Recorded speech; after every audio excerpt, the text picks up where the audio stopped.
Hello, my guests are Sevy, Kraner and Aaron Pitts. One of the topics that I keep bumping up against is that, I live in Silicon Valley. I do a lot of work in Boston, do a lot of work with my clients in New York, some of the big hospitals there. But, that's only 3 cities. And I keep thinking, when I think about Jobs Ohio and I think about all the great work that's going on there, maybe you're discovering that as well. Are you beginning to realize there's great ideas right around the bend? Have you had that experience in Ohio? Sevy and I have been blessed to bounce around Ohio the past 8 years, and obviously had a healthcare career before that. But when you sit at the University of Cincinnati and see the telegram from President Hoover to William Proctor congratulating Cincinnati Children's Hospital on creating the first pediatric research center in America 100 years ago, and you know that they're doing leading edge gene therapy work that ultimately is saving humanity, you're just dumbfounded. Sevy, could you talk about the nationwide experience? Yeah, I think so. Maybe through this experience at Jobs Ohio, we saw these spin-out companies coming out of Nationwide Children's, which is in Columbus, Ohio, and generating not $1 billion, $2 billion, but over $10 billion with a B. With a B, within like a 5-year time frame of their gene therapy spin-outs. I think it dawned on us, and then these articles were being highlighted in places like you mentioned, Boston, Research Triangle, San Francisco, a little local gem in Columbus, Ohio, that's spinning out companies that are being bought out by Novartis and whatnot. So I think it was maybe a wake-up moment for us of, wow, there's something going on here, and we need to figure out how to make sure that we are highlighting these great, exciting opportunities because they're happening here. We need to make sure that there's funding that's accessible so that they can stay here and grow up here. But it's remarkable when you hear from Boston of like, what's going on in Columbus? And those researchers are all at Nationwide Children's, and what are they doing? And then coupled with Ohio State pushing talent into some of the exciting, companies, it's amazing that this is happening in Ohio and Columbus, Cincinnati, and Cleveland. We've had a couple of billion-dollar companies. Olive just recently announced that they're a unicorn based in Columbus, Ohio. Cover My Meds was another one, founded in Cleveland. Now, has over 1,000 people headquartered in Columbus. So 1,000 people. Yeah. Wow, that's kind of those count as jobs, right? Yeah, that's kind of a jobs thing. Yeah. That's kind of important. All these things we don't have to own. This is a beauty of medical innovation. You don't have to own the entire. You can't. Yeah. We have no illusions of that. But it is so inspiring to see that literally 1 mile from our office was the first FDA-approved gene therapy for spinal muscular atrophy. Wow. That was acquired ultimately by a Boston company. But this is what we're excited to pair up our experience and our capital with these institutions to grow up these great entities that are ultimately changing the course of humanity. It's inspiring. I think it's also interesting as you think about as the sort of the innovation districts begin to get their legs and they've got that staying power. We're really turning out I think of it as an army. We're turning out an army, and if they've got a job there, even if it's not a startup, but the 1,000, the 1,500, those grow. There's other jobs there, and I think the college students start to see that. I can go to school here. Yeah. I can buy a house here. I can have my family here. Mm-hmm. I think that really you can live and still be an entrepreneur, still have access to innovation and cutting edge innovation. I think that's one of the things that we're missing. As there's so many.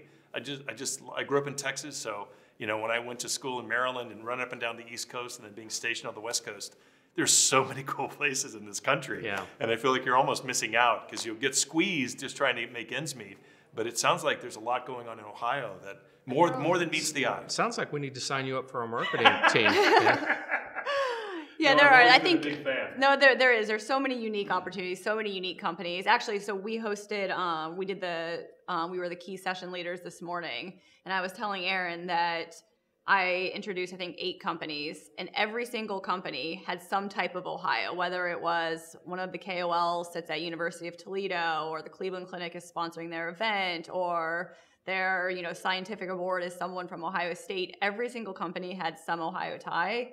And I thought that was, these companies are obviously spread across the world, really. And it was just interesting to see that Ohio is, completely...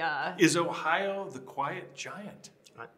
You could say that. I I mean, mean, it's my the gosh. 7th largest state It's crazy. with an incredible industrial legacy Yes. that built up a number of these powerhouse institutions Yeah. that the world is benefiting from. So yeah, it is a quiet giant. It is. It really is. And it's. I'm trying to think about it. I think Procter and Gamble is in Cincinnati.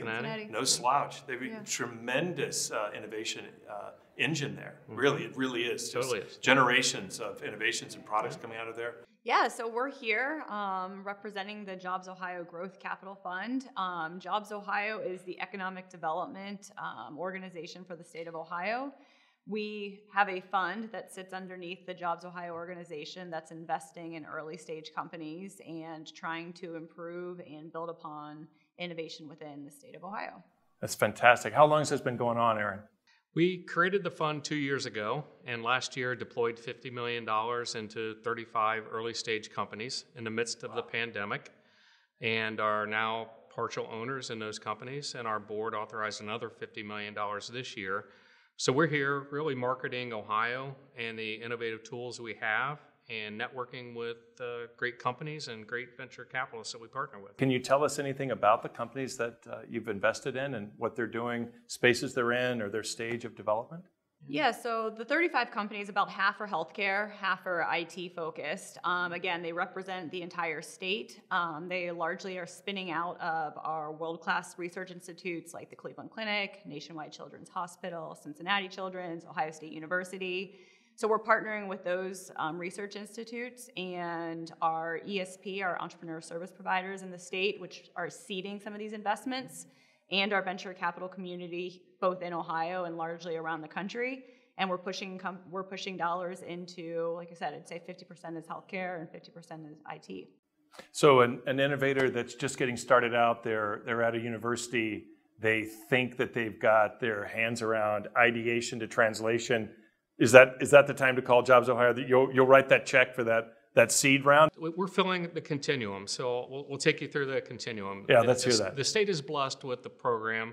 The state created 15 years ago called the Ohio Third Frontier Program, that it created entrepreneurial services groups in 6 regions in Ohio. And the institutions themselves have seed funding pools, and then these entrepreneurial services groups have seed funding pools.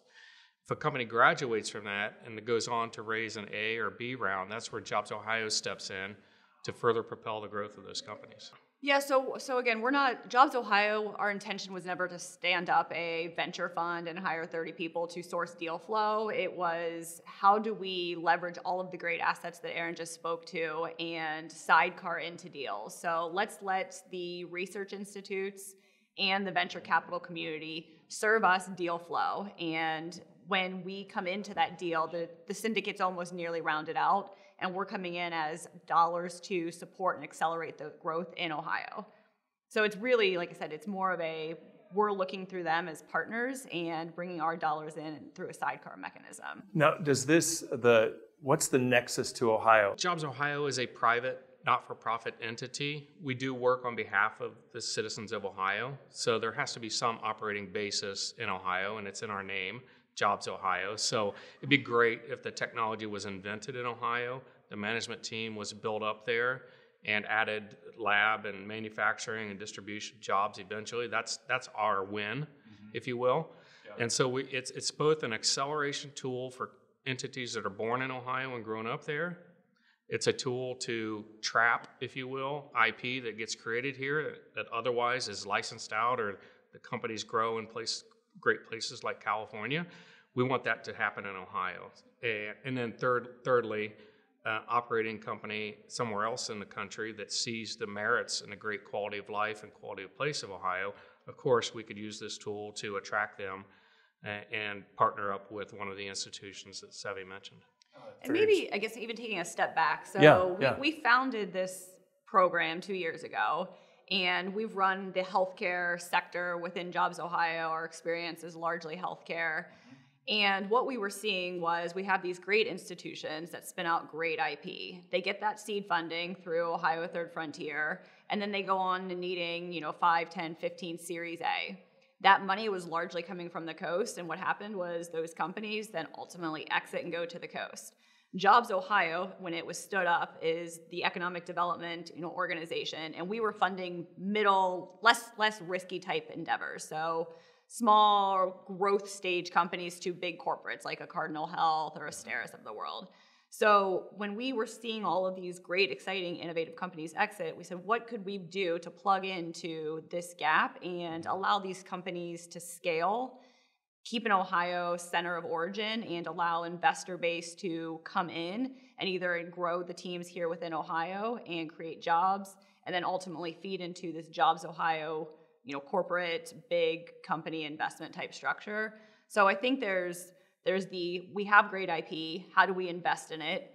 We also see companies that want access to places like the Cleveland Clinic or Ohio State. So if a company is willing to set up, shop in Ohio and they need investment dollars, we could plug in there. But obviously, as Aaron said, our funding has to go towards some type of Ohio basis company and making sure that growth is projected somewhere in and around Ohio. Yeah. Making Ohio sticky. Yeah, Totally. So they That's stay. exactly right. Just connective tissue, keep them there, grow them up there. People don't realize some of the best medical research in the world happens there. We don't own all medical research, but Cleveland Clinic, perennial #1. Oh yeah, Cleveland Clinic. We keep that in Ohio. You ever heard this? Yeah, turns out. The Ohio State University, 2 children's hospitals in the top 7. Cincinnati's a perennial top 3 and the first in the nation pediatric research center. Case Western Reserve, one of the great biomedical engineering. So we have IP. Actually, the opportunity Sevy and I saw was to take advantage of the latent IP and underinvested IP, put dollars towards it, and help these become Ohio's next great companies. And even, I guess maybe even adding on to that, which is over the last year, we also stood up 3 innovation districts. And these Well, unpack that for me, Sevy. What's an innovation district? So what does that mean to you? An innovation district, we're partnering, Jobs Ohio has partnered with our anchor institutions. So there's 3 of them. There's Cincinnati, which is University of Cincinnati and Cincinnati Children's, Columbus, which is Ohio State and Nationwide Children's, and then up in Cleveland, largely it's Cleveland Clinic, Case Western, Metro, Cleveland State University, and University Hospitals. We pushed dollars into each of those innovation districts and said we need to scale up STEM talent, so each of those has an academic partner. So we need to get more computer science, life science degrees. We need to go get more NIH or federally funded research to fuel life science and other medical device type innovation research.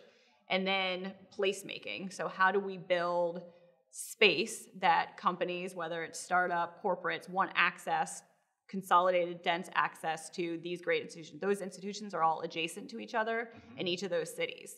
The fund, our growth capital, ultimately knowing that we're scaling STEM talent, we're scaling great research, that research then ultimately spins out IP, new companies. We're going to have place that sits in around, fosters that type of collaboration and company growth, and then we can ultimately bring in our Jobs Ohio growth capital to fund everything that we're creating through these innovation districts. Oh, that's fantastic. When I think about STEM, and I think about the arts as well, and I think it's one of the things that helps with imagination and creativity. And I always kind of laugh. People say, "Oh, well, that makes it STEAM." I'm like, well, actually, the same letters make teams. Yeah. And I think that that's really a lot of what we need, and that's what I hear with these innovation districts. You're making a team. If you think back, as it sounds like you guys have. That's amazing that those are all close together. They're cooperating. I love hearing about that. Well, and I think the people are discovering, particularly through the pandemic, we've got great land-grant universities in Ohio. Ohio State is one of the largest in the country, multidisciplinary, to your point. And companies seek that out. They understand that, and they come recruit those people. They like to recruit them to Boston, Chicago, LA, and other places like that. So we're creating opportunities for those students to stay home and enjoy the great quality of life and quality of place that we afford. So you guys have both got Cardinal Health in your background. And I'm wondering, are you able to bring in, we talked about these educational pillars. You get in the hospital, you getting the providers in there or payers in there? Are you bringing them into the mix? Is that part of the game? The innovation districts Sevy mentioned are both the academic and medical research partners, Carnegie One level research institutions. So our background is, yes, Cardinal and banking and And so we have all kinds of experience in healthcare, and we use our sidecar investing tool. Sevy mentioned venture capitalists or the institutions service up deal flow.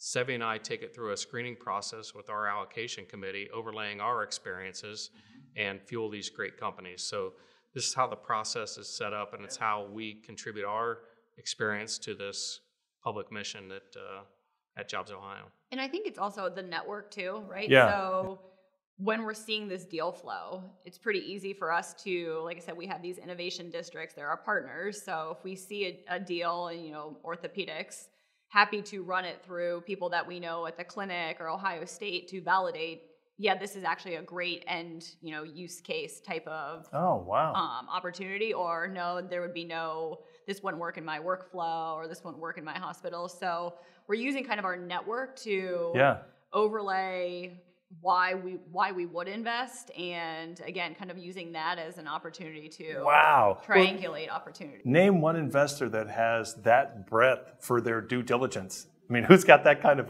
that's a lot of rigor. You're bringing a lot of horsepower to your due diligence process. Yeah, we're stopping short of becoming a venture firm, but we think we have advantage access to these partners who we're all trying to improve humanity at the end of the day. So it's why we're all in this business, and so that's part of our secret sauce that we bring. I'm learning that there's a difference between the physicians and surgeons, and then there's the hospital as a delivery source.